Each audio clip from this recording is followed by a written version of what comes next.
कभी कभी हमें जो महसूस होता है वो सिर्फ हमारा वहम नहीं होता। मैं आपके लिए लाया हूँ एक सच्ची डरावनी कहानी जिसे किसी ने खुद जिया है और अब आप महसूस करने वाले हो वही डर उसी के पर्सपेक्टिव से। ये है नाइटमेयर।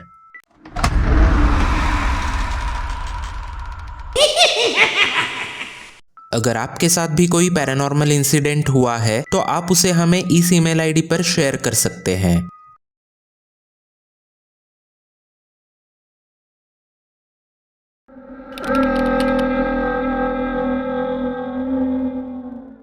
मुझे यकीन नहीं है कि एग्जैक्टली ये कब शुरू हुआ था, लेकिन मेरी माँ ने मुझे बताया कि जब मैं 2 साल की थी तब से ये चल रहा है।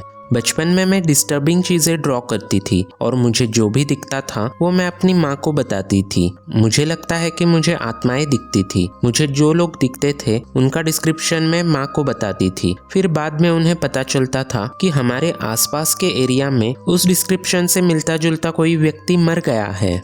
समय के साथ मुझे स्लीप पैरालिसिस भी होने लगा और वो बद से बदतर हो गया। जब मैं टीनेजर थी तब से एक चीज़ मुझे हमेशा से दिखती रही और वो काली ड्रेस पहनी हुई एक औरत थी। उसके लंबे काले बाल थे, पीली त्वचा थी और वो हमेशा काली पोशाक पहनती थी। वो ऐसी दिखती थी जैसे लंबे समय से पानी में रही हो।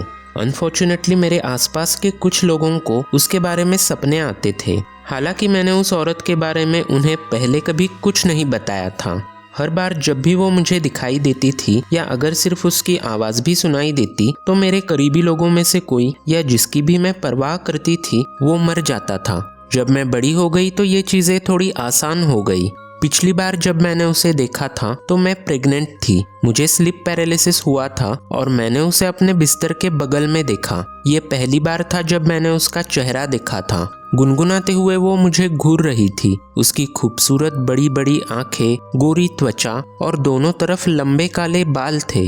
जैसे जैसे वो मुझे घूर रही थी वैसे वैसे वो मेरे करीब आती गई और जितना करीब आ रही थी उतना ही ज्यादा उसका मुंह और खुलने लगा। मैंने चिल्लाने की कोशिश की लेकिन जब तक मैं उठ पाई तब तक वो जा चुकी थी। इस घटना के कुछ दिनों बाद ही मुझे पता चला कि मैंने अपना बच्चा खो दिया है। मुझे कुछ ऐसे सपने भी आते हैं जो सच होते हैं। मेरा मिसकैरेज होने से पहले मैंने सपना देखा कि मैं 2 पेड़ उगा रही हूँ। उनमें से एक पेड़ विकृत था लेकिन दूसरा पेड़ स्ट्रॉन्ग और हेल्दी था। इस सपने के अगले दिन ही मैंने अपने बच्चे को खो दिया।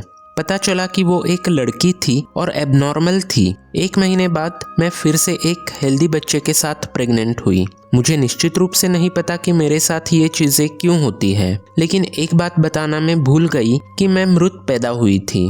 I was born dead. डॉक्टरों को मुझे होश में लाने के लिए एड्रेनालाइन देना पड़ा था। शायद यही इन सब चीजों के पीछे की वजह हो सकती है, लेकिन मैं यकीन से नहीं कह सकती। ये कहानी ली गई है रेडिट से, जहां लोग अपने असली पैरानॉर्मल एक्सपीरियंस शेयर करते हैं। मैंने बस उनकी सच्चाई को आप तक पहुंचाने की कोशिश की है। अगर आपको ऐसी कहानियां पसंद है तो चैनल को सब्सक्राइब करना मत भूलना। अगली बार फिर मिलते हैं एक और सच्चे डर के साथ इसी नाइटमेयर में।